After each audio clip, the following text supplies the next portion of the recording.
कि किसी दामाद को, किसी ऑफिसर के वाइफ को इस तरीके से प्रमोट किया जा सकता था, नहीं कर सकते थे। लेकिन आज नीतीश जी का चल ही नहीं रहा। उसके अलावा अभी देखिएगा चुनाव के लिए पूरा तैयारी किया जा रहा है। तो आज जून का महीना चल रहा है, ट्रांसफर पोस्टिंग का महीना है, पैसा लाखों करोड़ों में लूट हो रहा है पटना में। आप जिस मंत्री के बंगला के बाहर जाइएगा और ढूंढिएगा तो पता चलेगा अफसर खड़ा है, उसके जेब में पैसा है। तो पैसा लेके ट्रांसफर पोस्टिंग किया जा रहा है। आप समझ लीजिए कि किस तरीके से होगा। जिसके पास पैसा है वो आगे बढ़ रहे हैं। तो इसके लिए भी सभी को, सब लोग समझ रहे हैं कि किस तरीके से है। और नीतीश जी जो है कि वो मान ही नहीं रहे हैं। वो अभी भी कुर्सी पे बैठा रहना चाहते हैं और आगे भी बैठा रहना चाहते हैं। तो मेरा यही है देश में कि भाई, देश में कोई भी पद पर कोई आदमी कब तक रहेगा, उसके लिए है कि राज्य का व्यक्ति होना चाहिए, स्वस्थ होना चाहिए। लेकिन नीतीश जी स्वस्थ नहीं रहने के बावजूद भी राज्य जो है उनके हिसाब से नहीं चल रहा। किस तरीके से यहाँ पे हत्या हो रहा है, मर्डर हो रहा है, बच्चे के साथ बलात्कार हो रहा है, किस तरीके से भ्रष्टाचार हो रहा है, ये किसी से छुपा हुआ नहीं है।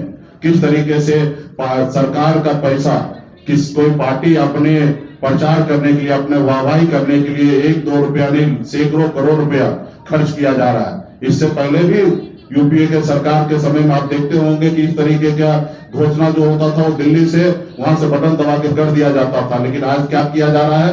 आज बिहार में आके बिहार के पैसा करोड़ों करोड़ रुपया पानी में बहा रहा है और बिहार के लिए नहीं सोचा जा रहा है। आज यही गुजरात है। 2014 में देखिएगा गुजरात का गरीबी दर देखिएगा तो 16% था, लेकिन आज बढ़कर कितना, अभी घट के कितना हो गया, 9% हो गया। लेकिन यही बिहार में जो 2014 में 33% था, वो बढ़ के अभी 37% गरीबी दर हो गया। और ये मेरा आंकड़ा नहीं है, भारत सरकार का आंकड़ा है। और ये खाली झूठ बोलने के लिए बिहार में आते हैं, भ्रम फैलाने के लिए आते हैं कि डबल इंजन की सरकार है। अगर डबल इंजन की सरकार होता तो आप बताइए 2014 में जो हमारी बिहार का गरीबी था उससे ऊपर हम कैसे चले गए। और वही गुजरात 2014 में जितने गरीबी रेखा में जो थे 16%, उससे घट के 9% पे कैसे आ गए। तो ये सवाल आने वाला समय में मोदी जी को देना चाहिए बिहार में आने के बाद। और बिहार के लोग अभी जागरूक हो चुके हैं और बिहार में इस बार परिवर्तन होगा और बिहार में महागठबंधन का सरकार बनना है। बहुत बहुत धन्यवाद। अब तो यहाँ पे तो है ना, कुछ दल जो है सामने से गठबंधन में है और कुछ दल जो है संगठन जो पर्दे के पीछे से गठबंधन में है। और भाजपा जेडीयू के सब लोग ही बोल रहे हैं, हम तो नहीं बोल रहे हैं कि किस कोटा से। बताइए आरएसएस का भी कोटा है। ये इससे पहले तो हम लोगों को नहीं जानकारी था। हम लोग को तो पता है यूनिवर्सिटी पे कब्जा हो गया आरएसएस का, जितने भी संस्थान है उस पर कब्जा हो रहा है, लेकिन कोई सुनने के लिए तैयार नहीं था। वो लगता था लोगों को कि भाई ये विपक्ष में है और ये आरोप लगा रहे हैं। लेकिन अभी तो जो सत्ता पक्ष में वही बता रहे हैं कि आरएसएस के कोटा से जा रहा है। अब बताइए, संवैधानिक पद है, ये आयोग हो गए, ये सब चीज है, ये संवैधानिक पद है।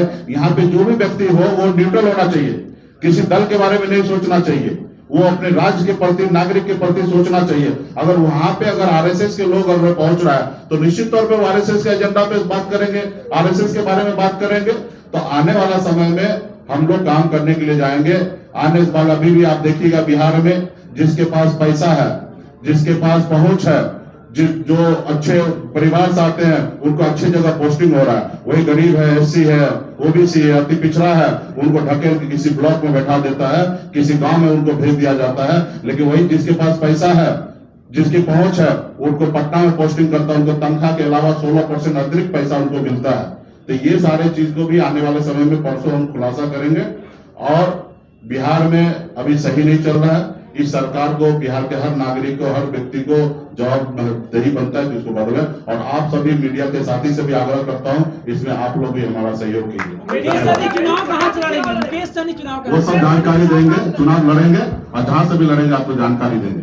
बहुत बहुत धन्यवाद आपको। जहां से आप पहले लड़े थे वही क्यों देख रहे हैं? हम 243 सीट है, सुरक्षित सीट छोड़कर बिहार में कहीं से भी लड़ सकते हैं। सनी जी कहां से लड़े? अच्छा, लाइए लाइए लाइए।